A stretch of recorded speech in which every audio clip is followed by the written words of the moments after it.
Welcome to my channel mission librarian. आज हम बात करने वाले हैं जो हमारा कल एग्ज़ाम हुआ है, मींस DSSB लाइब्रेरियन का CBT एग्ज़ाम। फर्स्ट हम एक एक पॉइंट करके बात करेंगे, एक एक चीज़ के बारे में, हौच पौच नहीं करेंगे। फर्स्ट बात करते हैं कि पेपर कैसा था। पेपर बताया जाए तो कुछ कह रहे हैं कि इजी था, कुछ कह रहे हैं टफ था। जो मेरा जो जितना मैंने मतलब नोट किया है, ऑब्जर्व किया है, उस हिसाब से मैं आपको अपना बताऊंगी पॉइंट ऑफ व्यू क्या है। पार्ट बी जो कि लाइब्रेरी साइंस वाला था, वो as compare to very easy था। आप ले सकते हैं 10 to 15 क्वेश्चन, 15 भी मैं ज़्यादा कह रही हूँ। 10 to 15 क्वेश्चन ऐसे थे जो मतलब कि थोड़े से टफ थे, या मतलब जिसका थोड़ा सा लोगों को नहीं पता था।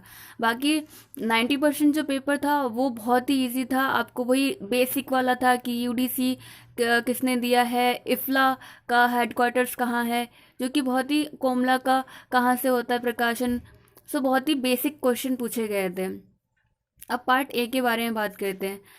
पार्ट ए के बारे में ये है कि जो रीजनिंग सेक्शन था और जो मैथ सेक्शन था, दे वर इजी, बट क्योंकि जितने भी प्रीवियस ईयर के क्वेश्चंस पेपर आप देखेंगे उठा के, उसमें कहीं भी टेबल के क्वेश्चन नहीं पूछे गए हैं या मिरर इमेजेस नहीं के क्वेश्चन नहीं पूछे गए हैं। जिन बच्चों ने तैयारी मतलब पुराने वाले पेपर से कर रखी थी, जो प्रीवियस ईयर पेपर से की थी, उन्हें इन क्वेश्चंस का आइडिया नहीं था, जिनको उन्हें करने में काफ़ी टाइम लगा।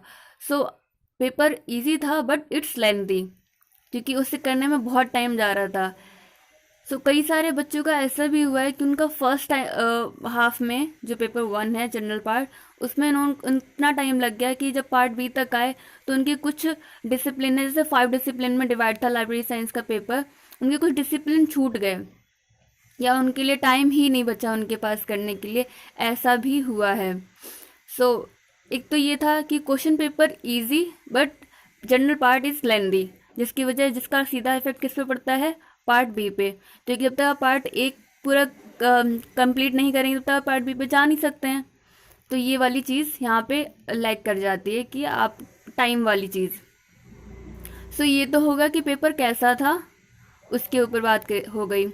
अब कुछ बच्चे क्वेश्चन पूछ रहे थे कि कौन कौन से क्वेश्चन पूछे गए हैं, क्योंकि हमारा CBT एग्ज़ाम था तो क्वेश्चन पेपर तो आपको मिलेगा नहीं। फिर भी जितना मुझे याद है, जितना मैंने और भी बच्चों से पूछा है, जो क्वेश्चन मेरे तक आ पाए हैं, मैं उनको सबको बता देती हूँ जो भी लाइब्रेरी साइंस के पूछे गए हैं। स्टार्ट मैं बता देती हूँ। क्वेश्चन इस प्रकार हैं।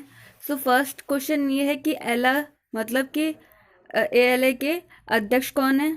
सेकंड ये था कि खुदा बख्श ओरिएंटल लाइब्रेरी कहाँ स्थित है। थर्ड ये था कि लाइब्रेरी वीक कब मनाया जाता है।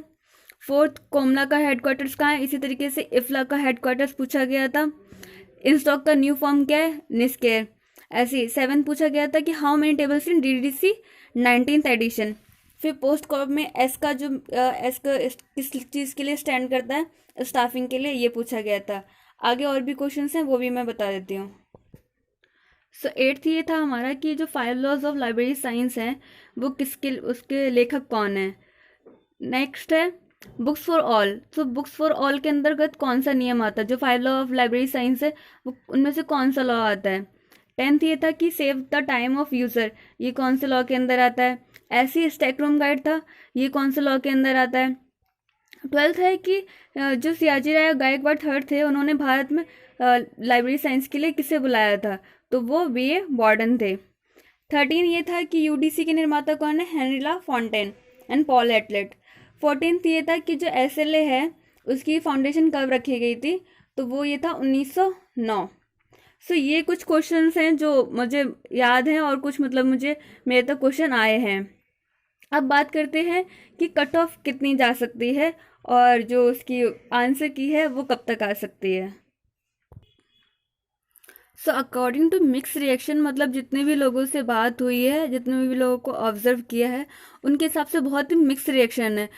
ये मैं कंफर्म नहीं कह सकती कि ये भी एक अंदाजा ही है कि मतलब इतनी तक जा सकती है, क्योंकि जब तक आपकी आंसर की नहीं आ जाती तब तक कोई भी, अगर आप किसी से भी पूछोगे, वो एग्जैक्ट आपको नहीं बता सकता, सब अपना ही अनुमान बताएंगे।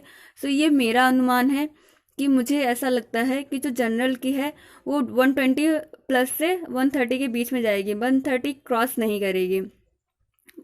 और जो ओबीसी है वो 110 से 115 जाएगा, एससी है वो 100 तक जाएगी, एंड एसटी है 80 टू 90 तक जाएगी। ये वो है क्योंकि इस जो आपकी जो आंसर कट ऑफ है वो बहुत सारी चीज़ पे रिलाई करती है। लाइक आपने क्वेश्चन कितने किए हैं वो मैटर नहीं करता, आपके कितने क्वेश्चन ठीक हैं, फिर उसके बाद कई सारे लोग वेरिफिकेशन में भी निकल जाएंगे, कई सारे लोग फर्स्ट पार्ट कर दिए, सेकंड पार्ट नहीं कर पाए। किसी किसी का है कि जो सेकंड पार्ट जैसे बहुत इजी आया था, किसी ने फर्स्ट पार्ट अच्छे से नहीं किया और क्या पता उसकी 40% ना बन पाए, तो ऐसे कई सारे लोग छट जाएंगे। जब तक आपके आंसर की नहीं आती, आप एग्जैक्टली मतलब एक करेक्ट अंदाज़ा भी नहीं लगा सकते कि आपकी कितनी क्या जा सकती है। ये मेरा पॉइंट ऑफ व्यू है कि यहाँ तक जानी चाहिए अकॉर्डिंग टू पेपर।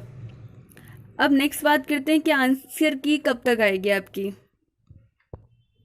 आंसर की आपके 1 से 2 हफ्ते के बीच में आ जानी चाहिए, क्योंकि जिस तरीके से डीएसएसबी का इस टाइम पैटर्न चल रहा है वो हर चीज़ जल्दी जल्दी में सारी चीज़ें अपनी निपटा रहे हैं।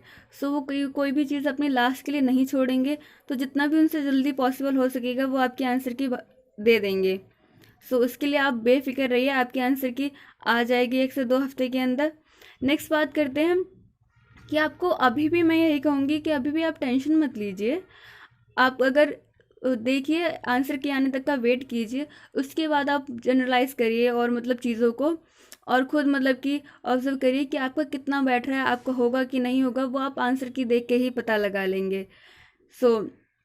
मैं अभी भी आशा करती हूँ कि जिन्होंने भी अपनी अच्छे से तैयारी की थी उनका हो जाना चाहिए, उनका हो जाएगा। आप सब एक उम्मीद बना के रखिए, उम्मीद कभी भी नहीं छोड़नी चाहिए। आप अगर अच्छे मन से सोचेंगे तो अच्छा ही होगा। एंड अगेन, अगर अभी भी आपको लगता है कि अभी भी कुछ मैंने कोई पॉइंट आपको लगता है कि मैंने कुछ छोड़ दिया है, तो आप मुझे बता सकते हैं। And thank you so much watching my video, और मिलते हैं नेक्स्ट वीडियो में। तब तक के लिए टेक केयर, बाय बाय।